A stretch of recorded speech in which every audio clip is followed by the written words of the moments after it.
last report that the snow was falling at 1 to 2 inches per hour in D.C. at the moment.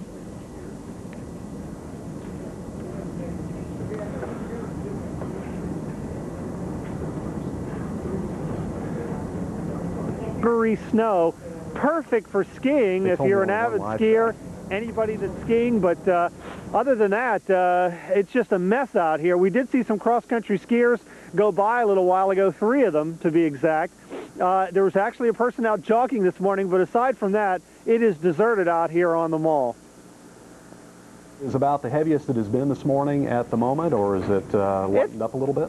No, it has definitely not lightened up. It has been pretty much a steady snow since we got out here at about 7 o'clock this morning, and it has not let up since then. The one good thing so far is the wind has not been all that terribly strong, but we expect that to get worse as the day goes by and probably cause a lot of this 10 inches or more that we expect to start to blow and drift. That's right. There are blizzard warnings in effect, and once that storm begins to intensify and moves up to just off the mouth of the Chesapeake Bay, it looks like the wind will increase and it could cause some additional problems. Thanks a lot, Jeff Morrow, live in Washington, D.C. We'll check with you again at the top of the hour. Well, let's go back and take a look at the weather map and see where the storm is located this morning.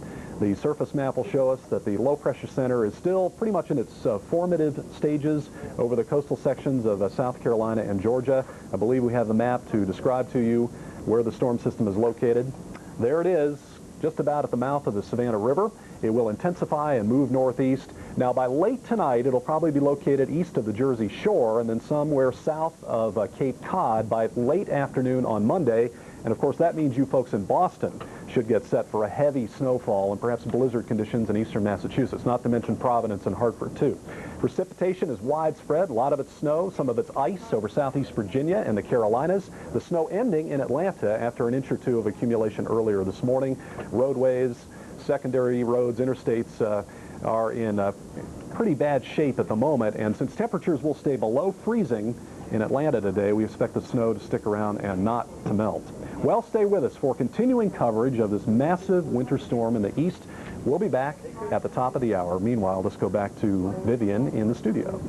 Okay, our #1 storm, of course, is the one riding along the eastern seaboard, but we have another approaching the west coast. Already this morning, we have some rain showers along the coast of Seattle and Portland, and this system will primarily bring the steady rains for much of the day, so Interstate 5 will give you a few problems. Sandwiched between the two storm systems, though, we have this big ridge of high pressure. And I'll tell you what, a lot of cold air. Single-digit sub-zero readings from Minneapolis to Des Moines. And look at the teens around Dallas. Now, we had a couple of inches of snow yesterday in Dallas with the very same storm system that has already brought 10 inches of snow in our nation's capital. So today now, Philadelphia, you're going to Dallas for the NFL playoffs. Sunny conditions expected, but still very cold. Temperatures only in the mid-30s.